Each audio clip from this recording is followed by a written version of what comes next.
Chintiza Zama, Miss Ma'am, why you gotta be so messy? Like that. So nasty. And that's what happened. So rude.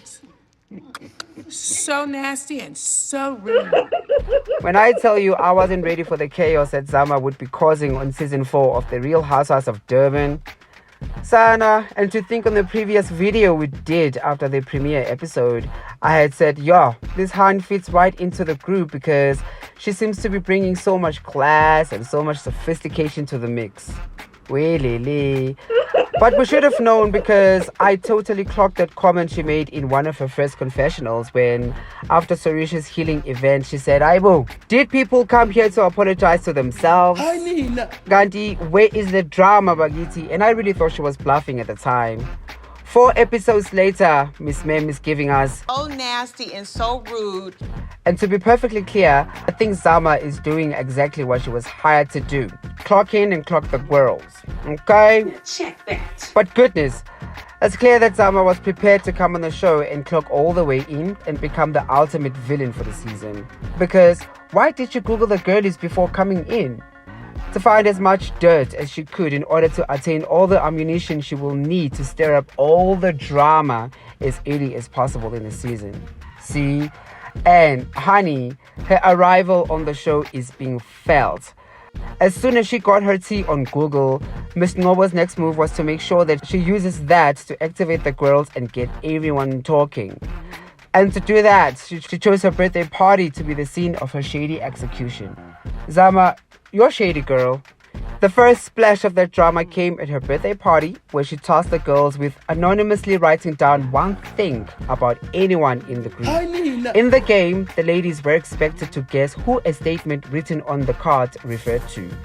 She then proceeded to read out the secrets, and yikes, we found out there that Maria had written down that Angel is a pathological liar because both girls can't seem to agree on exactly when they met each other. Girl, I don't even know this girl. I could care less about her. Angel is saying she met Maria 6 months ago, and Maria is saying, I don't know her.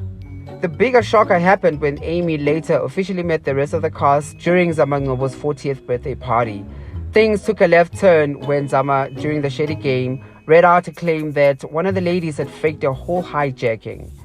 It's later revealed in the episode that Ameigh is the lady in question, and, standing on business, Zama was brave enough to confess that she'd written down all that mess. Let's run it back a little, shall we? So back in October 2022, during an Instagram live session, Ameigh narrated a story about how she was hijacked in June of that year. The founder of Fundisiwe Foundation revealed to her followers that the incident took place in Durban while she was in her car with her children and her friend Slee Khumalo. And side note, Slee Khumalo is most famous for her beef with DJ Tira's wife, Gugu Kati, not to be confused with Slee, the founder of Financially Overstretched, a clothing brand named after her confession of being financially overstretched this one time.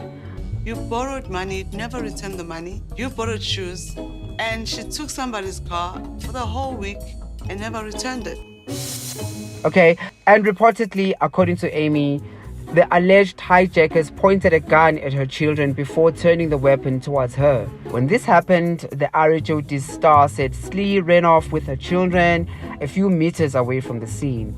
This is also when the alleged hijackers assaulted her and demanded that she gives them her car keys.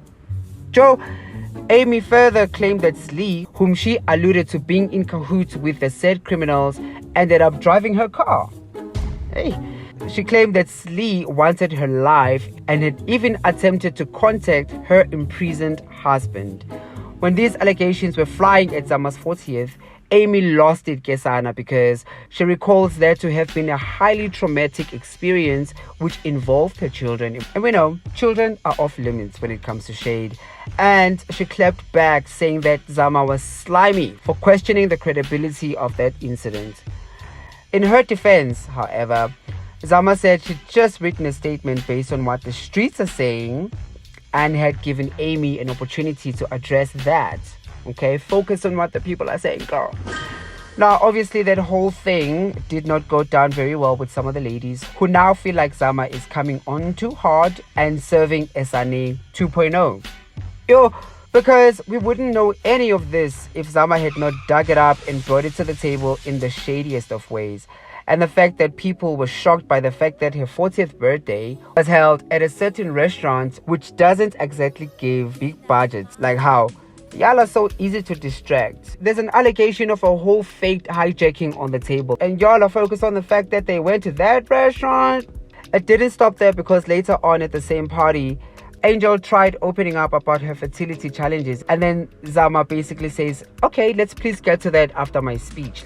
I just want to get this out of the way, girl, and then we'll get to that. Okay, I really want to hear about it. Let me make a speech first and then we'll get to it. Okay, but the edit came out with Zama looking like she was very dismissive and very rude. And then the stuff now about Zama making calls to the ladies to talk about Angel and her lifestyle, claiming that Angel is lying about the businesses she owns, talking about her car being raggedy and things like that. We will get to that a little bit later, but for now, I also just want to talk about Angel and how she fits in with the show. Now, there are those who feel like Angel is simply not a good fit for the show. This narrative is happening amongst fans online, but also amongst some of the ladies who just feel like she's too young to be palatable with the group because, one, her age means she doesn't cut it in terms of experience and the level of sophistication in the group.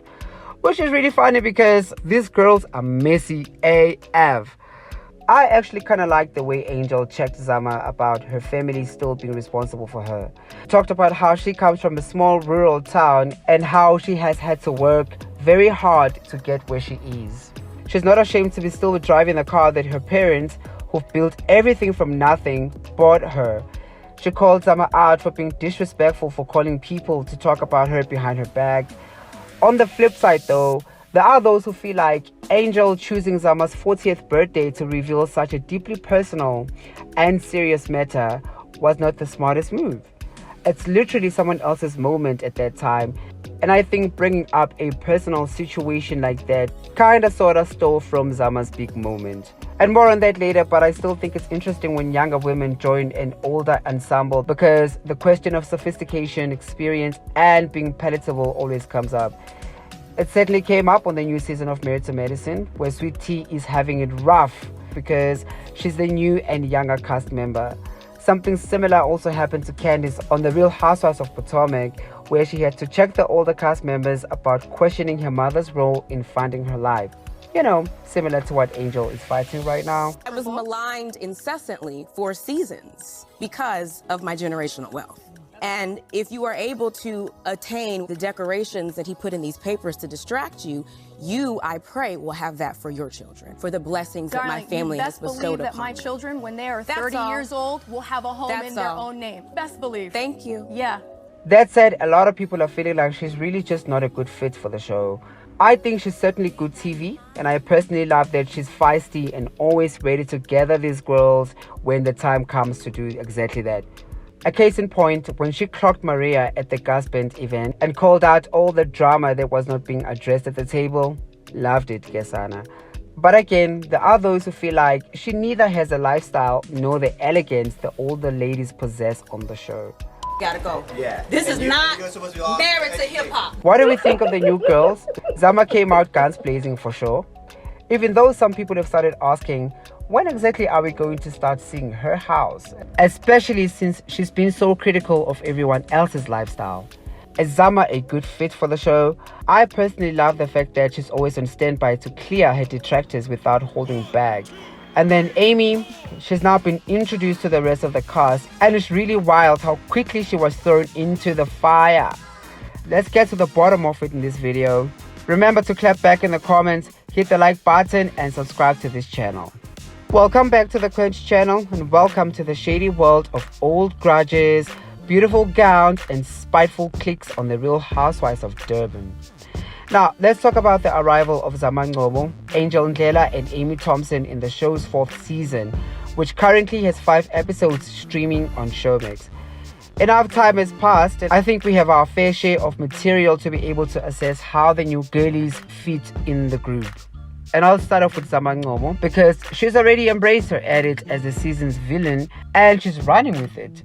It's actually quite similar to when Kenya Moore arrived on The Real Housewives of Atlanta and immediately twirled on the girls. I'm still here and I'm still fabulous. Well, you better preach now. Right? And within 5 episodes, Zama has already upset Angel by making several calls to question the authenticity of her claims about her businesses and her lifestyle.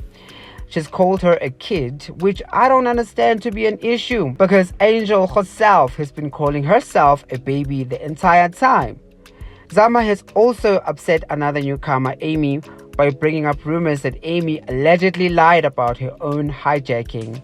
And she's already butted heads with Nonku, whose intervention on behalf of Angel and Ameigh was met with an immediate shutdown. Now, I think it's to be expected that Zama would be a polarizing character since she's getting the villain added. But she's quite experienced in dealing with that sort of thing because according to reports, she used to rile them up at her joint on Ukhozi FM. And Ameigh touched on that during her clapback but didn't spill the tea all the way through. But yeah, the girls have been Googling, child. But what's going to be interesting is to see whether or not Zama will lead herself to be iced out by the rest of the group. And I'll tell you why. If she does too much, they might end up not wanting to film scenes with her. And that's something that sometimes happens on these shows. It's happening right now with Quiet on Married to Medicine.